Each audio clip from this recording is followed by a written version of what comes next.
আগরতলায় অনুষ্ঠিত এক গণসমাবেশে সিপিআইএম রাজ্য সম্পাদক জিতেন্দ্র চৌধুরী এমজিএন রেগা প্রকল্পের সাথে জাতির পিতা মহাত্মা গান্ধীর নাম জড়িয়ে থাকার বিষয়টি স্মরণ করিয়ে দিয়ে সরকারকে তীব্র সমালোচনা করেন। তিনি বলেন যে এমজিএন রেগা প্রকল্পটি ভারতের গ্রামীণ জনগণকে 100 দিনের কাজ নিশ্চিত করার মাধ্যমে এক ধরনের দর্শন ও ফিলোসফির প্রতিফলন ঘটায়, কিন্তু বর্তমানে এই প্রকল্পের সাথে বৈরিতা করা হচ্ছে বলে তিনি অভিযোগ করেন। জিতেন্দ্র চৌধুরী আরও উল্লেখ করেন যে আরএসএস তাদের জন্মলগ্ন থেকেই ভারতের স্বাধীনতা সংগ্রামের আদর্শ ও ব্রিটিশ সাম্রাজ্যবাদ বিরোধী আন্দোলনকে বিরোধিতা করে এসেছে। তিনি দাবি করেন যে 9ই আগস্ট 1942 সালে ভারত ছাড়ো আন্দোলনের সময় মহাত্মা গান্ধীর নেতৃত্বে যে স্বাধীনতা সংগ্রাম উদ্দীপ্ত হয়েছিল সেই আন্দোলনের সাথে একটি দেশপ্রেমের সম্পর্ক ছিল, অথচ আরএসএস সেই স্বাধীনতা সংগ্রামের বিরোধী ছিল এবং ব্রিটিশদের দালালি করেছে বলে তিনি মন্তব্য করেন।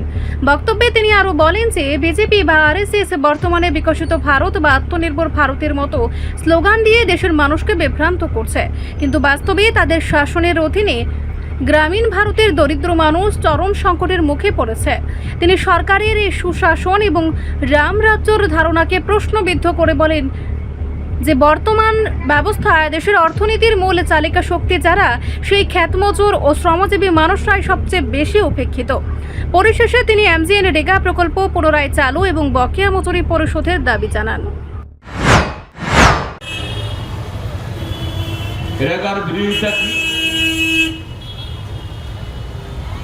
রেগা যদি ভারতবর্ষের গ্রামীণ জনগণকে 100 দিনের কাজ দেয়, তাদের যে দর্শন ফিলোসফি তার সাথে বিরোধটা কি, এটা মাথায় রাখতে হবে।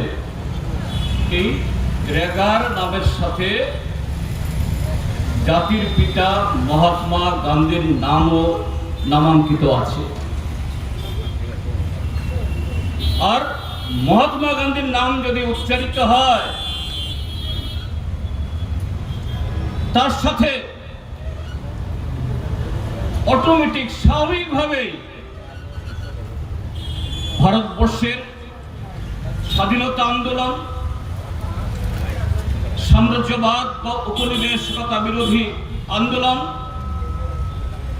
দেশপ্রেমিক আন্দোলন, সেই ইতিহাসগুলো ভেসে আসে, তার সাথে একটা দেশপ্রেমিক সম্পর্ক আছে। আর এই আরএসএস তাদের জন্মলগ্ন থেকে তারা ভারতের স্বাধীনতার সংগ্রামকে তারা বিরোধিতা করেছে, ব্রিটিশদের দালালি করেছে।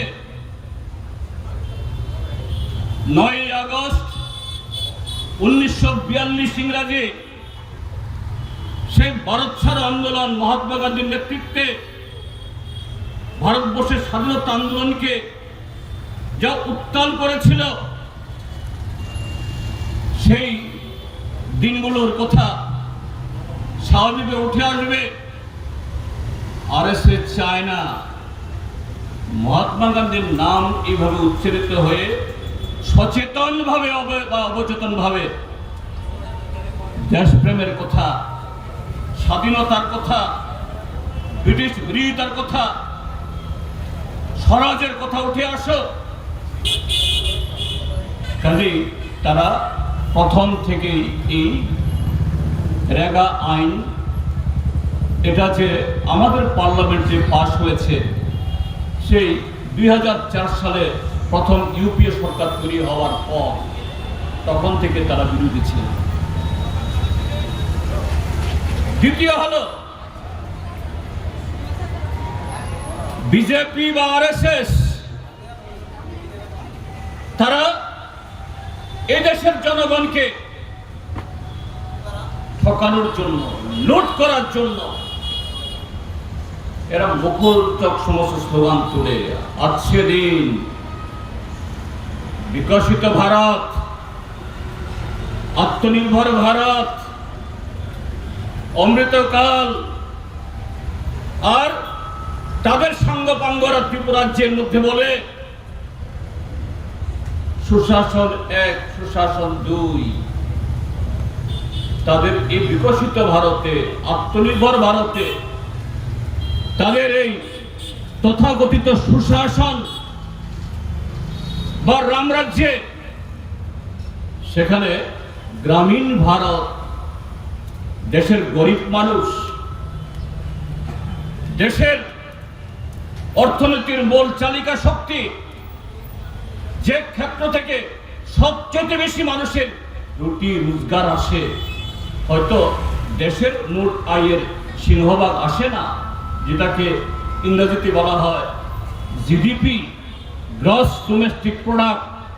এখন কৃষি থেকে সেভাবে আসে না, কিন্তু এই কৃষি ক্ষেত্র, যারা কৃষির সাথে যুক্ত, তারাই ভারতবর্ষের 55 থেকে 60% মানুষের খাদ্য যোগান, তাদের ভরণ পোষণের যে এই ক্ষেত্র থেকে আসে। ভারতীয় জনতা পার্টি আরএসএস কখনো এই জনগণের পক্ষে কথা বলে না। তাদের একটাই লক্ষ্য যে হিন্দু রাষ্ট্রের নামে, আত্মনির্ভর ভারতের নামে এদেশের মুষ্টিমেয় একচেটিয়া পুঁজিপতি, কর্পোরেট নানা কায়দায় কিভাবে এই দেশের কোটি কোটি শ্রমিক, কৃষকের ঘাম রক্তে উৎপাদিত ফসল তাদের তিজুরিতে জমা করে দেওয়া যায়। রিপোর্ট সংবাদ প্রতীক্ষা।